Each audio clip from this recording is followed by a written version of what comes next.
Yan mga guys, yung baboy natin na nabili kanina. Kumakain sila ng may toyo ng mais tsaka feeds na may kangkong. Pabubundatin natin to. Bartak, halika! Bartak, halika! Ganito gusto kong pagkain nila ah. Huwag mong titipirin sa pagkain no. Para mabilis lumaki no. Gusto nila yung kangkong talaga no. Pag hugasan nyo yung kangkong bago nyo tadtarin no. Hugasan ka? Ikaw ang mag-ano nito ha. May premyo ka sa akin pag napataba mo, napalaki mo yan no. Sa akin din boss. Patabay mo yun.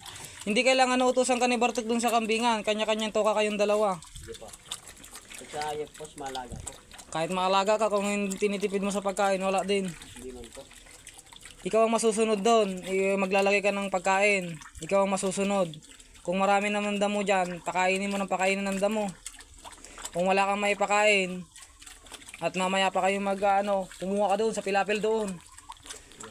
Isama mo si Utot. Sama-sama mo lang din Bartek, no? Huwag nyo asahan si Bartek sa kambingan, ito ang tuka ni Bartek. Baboy. Kayong dalawa ang tuka sa kambing.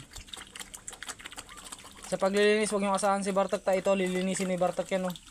Nukanto kat insan kat palaam to dajay niya.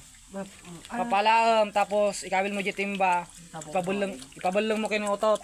Ipainaw mo dyan timba.